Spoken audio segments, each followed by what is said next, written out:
Hi friends, my self Sohan Jha. और आज हम लोग टॉपिक शुरू करेंगे। आज से लगातार टॉपिक वाइज आपको वीडियो मिलेगा और इसमें बेसिक इंग्लिश और कॉम्पिटिटिव इंग्लिश दोनों को एक साथ रखा गया है। अलग अलग बनाने से टाइम ज़्यादा लगता और कन्फ्यूजन बढ़ जाता कि कौन सा बेसिक है कौन सा कॉम्पिटिटिव है। तो मैं हर एक टॉपिक, जैसे नाउन अगर अभी पढ़ेंगे तो नाउन का बेसिक भी साथ में रहेगा और उसका फिर कॉम्पिटिटिव भी साथ में रहेगा। बेसिक फैक्ट्स भी होंगे और कॉम्पिटिटिव के रूल्स भी होंगे, कॉम्पिटिटिव के क्वेश्चंस भी होंगे। और ये जो नोट्स है, ये जो मैं पीडीएफ में जो नोट्स आपके सामने ले रहा हूँ, ये 6 अलग अलग टीचर्स और ऑथर्स के बुक्स का, उनके नोट्स का ये कंपाइलेशन है। ये हाइब्रिड उनका किया गया प्रेजेंटेशन है। तो मैंने पिछले लगभग 5 से 6 सालों से आप कह सकते हैं कि एक लगातार मैं नोट्स के ऊपर काम कर रहा था और उसी नोट्स को मैंने अब पीडीएफ फॉर्मेट में लाके उसको कलरफुल बनाया है, जिससे कि आपको ये अट्रैक्टिव लगे और समझ में आसानी से आए। और मैं काफ़ी समय से ये सोच रहा था कि मैं किस तरह से आपके सामने इंग्लिश की वीडियो लाऊं। तो फाइनली मुझे ये सबसे अच्छा तरीका लगा कि स्क्रीन रिकॉर्डिंग वीडियो में समय कम लगता है, कंटेंट ज़्यादा मिलता है और साथ ही साथ आप आसानी से इसका नोट्स बना सकते हैं, फेयर कॉपी तैयार कर सकते हैं। हर चीज़ आपके स्क्रीन पर रहता है, तो आप स्क्रीनशॉट लेके बाद में उसका फेयर कॉपी भी तैयार कर सकते हैं। तो ये पटना के 3 बेहतरीन टीचर्स हैं जिनके नोट्स को इसमें शामिल किया गया है और 2 बुक्स का भी जो है इसमें यूज़ किया गया है। मैं 5 जो है टीचर्स ऑथर्स हैं और एक मैं खुद हूँ। ये 6 एक तरह से आप मिला लीजिए आपस में, तो एक साथ आपको मिल रहा है। मैं उनका नाम नहीं लूँगा, हो सकता है बाद में किसी तरह का इशू क्रिएट हो जाए। तो चलिए शुरू करते हैं। इंग्लिश को एकदम शुरुआत से देखते हैं, जड़ से देखते हैं। हर एक का बेसिक भी मैं टच करूंगा और फिर कॉम्पिटिटिव भी मैं डिस्कस करूंगा उस पर आपका। और किसी भी तरह का अगर आपको कन्फ्यूजन हो, आपको नहीं समझ में आए, कोई डाउट हो, तो आप मुझे कमेंट बॉक्स में लिखिए, मैं उसको समझाऊंगा अच्छे से आपको। या आप पर्सनली मुझसे कुछ पूछना चाहते हैं तो मेरा व्हाट्सअप नंबर भी डिस्क्रिप्शन बॉक्स में है, कॉलिंग नंबर भी वही है, आप मुझे कॉन्टैक्ट कर सकते हैं। तो let's start now. English is the mixture of languages. अंग्रेज़ी जो है कई भाषाओं की एक मिश्रण है, एक मिक्सचर है। जहाँ जहाँ अंग्रेज़ लोग गए वहाँ वहाँ अंग्रेज़ी भी गई और वो प्रभावित हुई उन देश के भाषाओं से। और ये इस तरह से जर्मनी में जाके थोड़ा सा जर्मन का टच, अमेरिका जाके थोड़ा अमेरिका का टच, इंडिया आके इंडिया का टच, तो सबका एक थोड़ा बहुत इसमें कहीं ना कहीं इफेक्ट दिखेगा, इन्फ्लुएंस दिखेगा। तो ये एक मिक्सचर है लैंग्वेजेस का। और जब हम कोई भाषा बोलते हैं, सीखते हैं, तो हमसे गलतियाँ होती है, अशुद्धि होती है। तो उन गलतियों को कम करने के लिए, हम उस अशुद्धि को दूर करने के लिए ग्रामर पढ़ते हैं। तो grammar is the rule which determines the organization of sentences and various parts of a speech। कि ग्रामर क्या है? तो यह नियम है जो यह तय करता है कि सेंटेंस का बनावट और उनके पार्ट्स ऑफ स्पीच का बनावट किस तरह का होना चाहिए। यानी ग्रामर नियम है जो अशुद्धि को कम करता है, जो गलतियों को कम करता है। पहले हम लोग भाषा सीखते हैं, लैंग्वेज सीखते हैं। एक छोटा बच्चा पहले बोलना सीखता है और बाद में जो भी उससे गलती होती है उसको ठीक करने के लिए उसका ग्रामर यानी उसका व्याकरण वो पढ़ता है, समझता है। तो language does not follow grammar but grammar follows language. मतलब लैंग्वेज ग्रामर के पीछे नहीं चलता है बल्कि ग्रामर लैंग्वेज के पीछे चलता है। तो आपको पहले लैंग्वेज सीखना पड़ेगा, आपको पहले भाषा सीखनी पड़ेगी, उसके बाद आप उसका ग्रामर सीखेंगे। अब एक सबसे छोटी यूनिट जो है, सबसे छोटी यूनिट इंग्लिश लैंग्वेज की वो लेटर है। The smallest unit of English language is letter. और कुल मिला के 26 लेटर्स हैं इंग्लिश अल्फ़ाबेट में। ABCDEFGHIJKLMNOPQRSTUVWXYZ। ये टोटल 26 लेटर्स हैं और इन्हीं 26 लेटर से पूरा का पूरा जो इंग्लिश का जो जाल बुना गया है, पूरा ये जो इंग्लिश भाषा है, सिर्फ इन्हीं 26 लेटर्स के हेल्प से बनती है। और आप हिंदी सीख चुके हैं, हिंदी जानते हैं और आपको पता होगा कि मोर देन 52 लेटर्स हैं हिंदी में। तो आप तो बड़ी बहुत कठिन भाषा सीख चुके हैं, तो इंग्लिश क्या चीज़ है आपके लिए। और letters are organised, categorised into 3 parts. 3 parts में लेटर्स को बांटा गया है। Vowels AEIOU। अब जो 21 बच गए इसके अलावा वो सब के सब कॉन्सोनेंट्स हैं, लेकिन उसमें 2 लेटर्स ऐसे हैं जिनको सेमी वॉवेल्स कहा जाता है। सेमी मतलब क्या? हाफ, आधा। तो सेमी वॉवेल्स क्यों कहा गया? आखिर सेमी वॉवेल्स कहने का क्या मतलब है? तो सपोज कि कोई आदमी कहता है कि एक गिलास आधा पानी से भरा हुआ है, मतलब वो गिलास आधा खाली भी होगा। तो अगर कोई सेमी वॉवेल है तो सेमी कॉन्सोनेंट भी होगा, मतलब वो वॉवेल भी है और कॉन्सोनेंट भी है। तो डब्ल्यू और वाई ऐसे लेटर्स हैं जो कभी वॉवेल का काम कर लेते हैं तो कभी कॉन्सोनेंट का भी काम कर लेते हैं। जैसे WORK वर्क, डब्ल्यू का उच्चारण वॉ से है यानी ये कॉन्सोनेंट है, लेकिन COW काउ, यहाँ पे डब्ल्यू का उच्चारण ऊ से आ रहा है यानी ये यहाँ पे वॉवेल की तरह है। वैसे ही वाई का भी रोल होता है कि जैसे YARK यार्क, यार्क में वाई का उच्चारण यो से है, लेकिन क्राई CRY क्राई, इसमें वाई का उच्चारण ई से आ रहा है। तो हम ये देख रहे हैं कि डब्ल्यू और वाई कहीं पे वॉवेल की तरह उच्चारित हो रहा है तो कहीं पे कॉन्सोनेंट की तरह, इसीलिए इनको सेमी वॉवेल्स कहा जाता है। अब है कि लेटर्स को अगर आप कंबाइन करिएगा तो क्या बनेगा, वर्ड। वर्ड का मतलब एक group of letters that give a complete sense is called word, यानी लेटर्स का एक ऐसा समूह जिनसे एक पूर्ण अर्थ मिलता हो वही वर्ड कहलाते हैं। जैसे boy, pen, city, school etc। तो जैसे ही हम अर्थपूर्ण एक कॉम्बिनेशन बनाएंगे लेटर्स का, वही वर्ड कहलाएगा। अर्थ होना चाहिए, अगर सेंस नहीं है, मीनिंग नहीं है तो फिर वो शब्द नहीं कहलाएगा। हिंदी में ऐसा होता है कि हम सार्थक और निरर्थक दोनों तरह के शब्द देखते हैं कि जैसे मकान वकान देखे कि नहीं, तो मकान सार्थक शब्द है लेकिन वकान वहाँ पे निरर्थक शब्द है। लेकिन अंग्रेजी में ऐसा गुंजाइश नहीं है, इंग्लिश में सिर्फ और सिर्फ मीनिंगफुल वर्ड होते हैं, जिसका मीनिंग नहीं वो वर्ड नहीं। अब है कि अगर आप वर्ड को कंबाइन करिएगा, शब्दों को जोड़िएगा और अगर उससे एक अर्थ आएगा, पूरा सेंस आएगा, तो वो क्या कहलाएगा, सेंटेंस।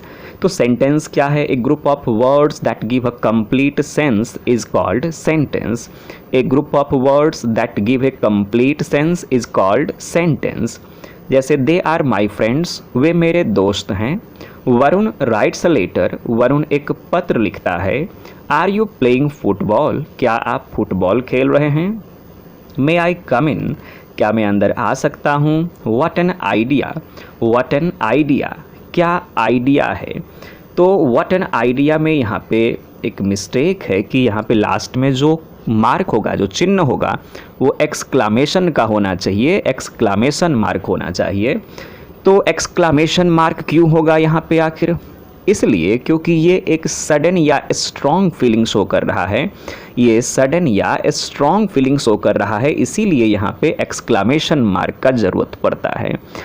अब है कि गो देयर, गो देयर वहाँ जाओ, ये भी एक सेंटेंस है, इसमें सब्जेक्ट यू को छुपा दिया गया है, सब्जेक्ट यू है इसमें जो कि अंडरस्टूड है। तो एक कई प्रकार के सेंटेंस हम यहाँ देख रहे हैं, फुल स्टॉप वाला सेंटेंस, क्वेश्चन मार्क वाला सेंटेंस और साथ ही साथ एक्सक्लामेशन मार्क वाला सेंटेंस। तो सेंटेंस के भी कई प्रकार होंगे, सेंटेंस के कई टाइप्स होंगे। पहले इसके पार्ट्स को हम देख लेते हैं कि जैसे हम सेंटेंस बोले दे आर माई फ्रेंड्स, तो इसके अंदर कितने इसके पार्ट्स हैं। तो सेंटेंस के अंदर में दो पार्ट्स होते हैं, एक पार्ट कहलाता है सब्जेक्ट और दूसरा पार्ट कहलाता है प्रेडिकेट। अब ये सब्जेक्ट क्या है, तो the doer of an action, यानी किसी काम को करने वाला, डू मतलब करना, डूअर मतलब करने वाला, तो किसी काम को करने वाला डूअर कहलाता है। The doer of an action is called subject. जैसे एग्जाम्पल है कि रियांश राइट्स अ लेटर, इसमें डूअर कौन है, Riyansh. Sudeep teachers mathematics, doer कौन है, सुदीप। बॉयज़ प्ले बैडमिंटन, इसमें डूअर कौन है, बॉयज़। तो काम को करने वाला सब्जेक्ट कहलाता है। और बाकी जो भी बातें उसके बारे में कही गई, सब्जेक्ट के बारे में जो भी बातें बताई गई, वही प्रेडिकेट कहलाता है। The part of the sentence that says something about the subject, the part of the sentence that says something about the subject is called predicate. जैसे एग्जाम्पल है कि Pihu sings a beautiful song, तो इसमें sings a beautiful song ये predicate है, किसके लिए, Pihu subject के लिए। सुरभि गोज टू मार्केट, तो इसमें गोज टू मार्केट ये प्रेडिकेट है, किसके लिए, सब्जेक्ट सुरभि के लिए। तो सब्जेक्ट के बारे में जो भी बातें कही जाती है वो प्रेडिकेट कहलाती है। अब है टाइप्स ऑफ सेंटेंस, तो सेंटेंस के टाइप्स को तब हम पढ़ेंगे जब इसका ज़रूरत पड़ेगा।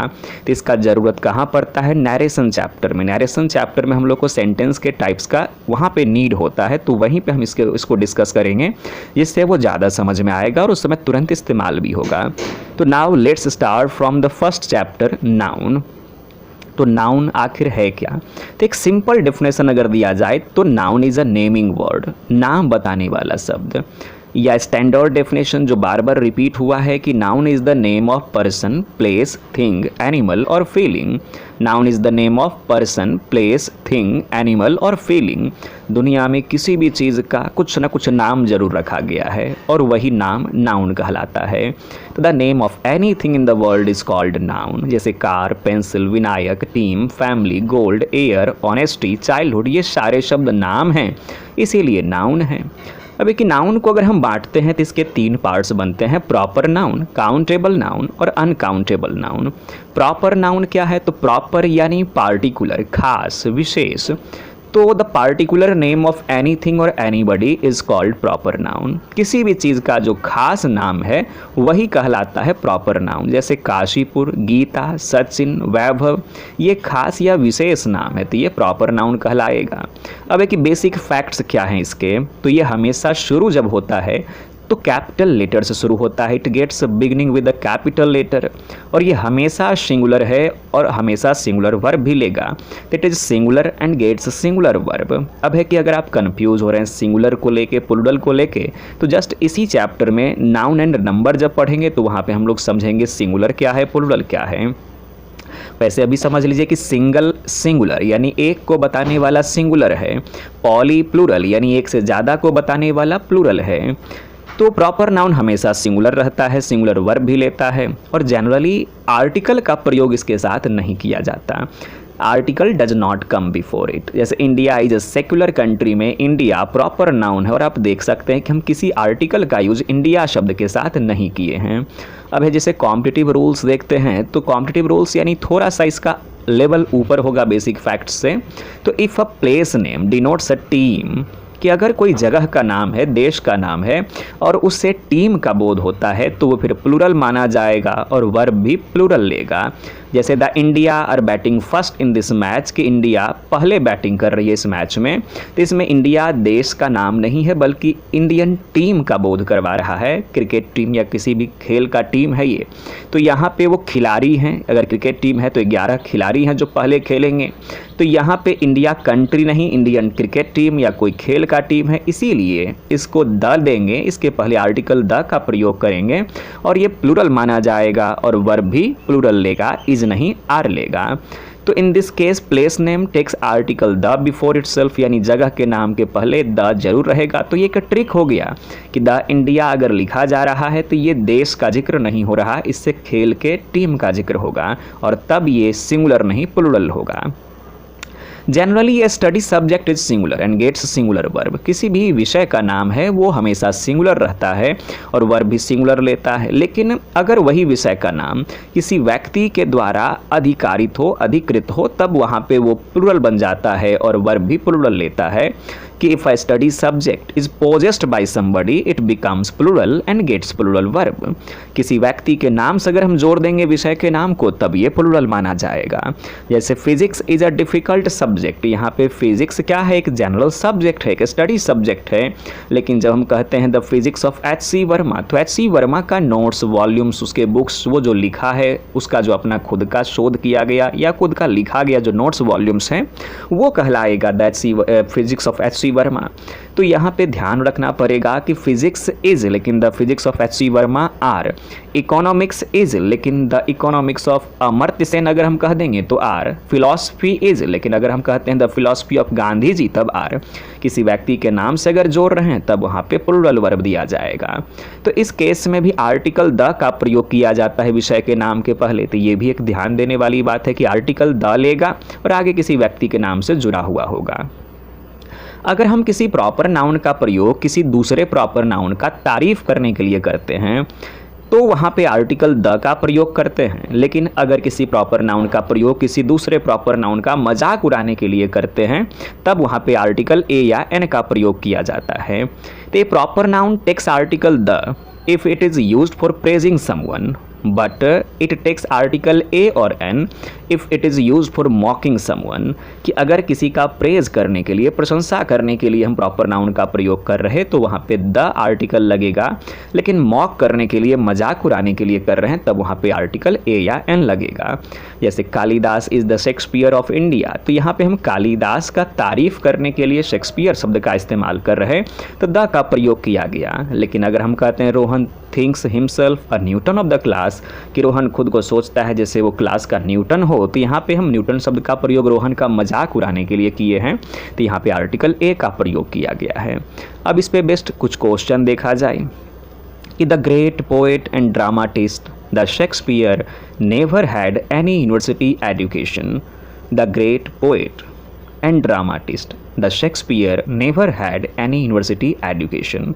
तो ये क्वेश्चन बैंक के एग्जाम में पूछा गया है और इसमें शेक्सपियर शब्द जो है प्रॉपर नाउन है, प्रॉपर नाउन का प्रयोग किया गया, किसी का तारीफ करने के लिए नहीं किया गया है। ये अकेला प्रॉपर नाउन इस पूरे सेंटेंस में आ रहा है, तो यहाँ पे ध्यान रखना पड़ेगा कि किसी प्रॉपर नाउन के साथ आप आर्टिकल का प्रयोग नहीं करते हैं, यानी शेक्सपियर शब्द प्रॉपर नाउन है, उसके साथ आर्टिकल द का प्रयोग करना गलत है। तो गलती किस पार्ट में है? पार्ट बी में है, तो मेरा आंसर होगा पार्ट बी। समझ में आ रहा है? नहीं समझ में आया आप इस क्वेश्चन को टाइप करके कमेंट बॉक्स में लिख दीजिए, क्या नहीं समझ में आया वो बता दीजिए, मैं आपको समझा दूंगा। सेकेंड क्वेश्चन है doctor Kalam can be called the Bhabha of modern India, कि डॉक्टर कलाम को कहा जा सकता है आधुनिक भारत के भाभा। भाभा नाम है, एक वैज्ञानिक हैं, होमी जहांगीर भाभा। ये CDS के एग्ज़ाम में पूछा गया क्वेश्चन है, combined defence services. Combined defence services के एग्ज़ाम को क्रैक करके आप बड़े लेवल पे डिफेंस में अधिकारी बन सकते हैं। ये ग्रेजुएशन लेवल पे एग्ज़ाम ली जाती है।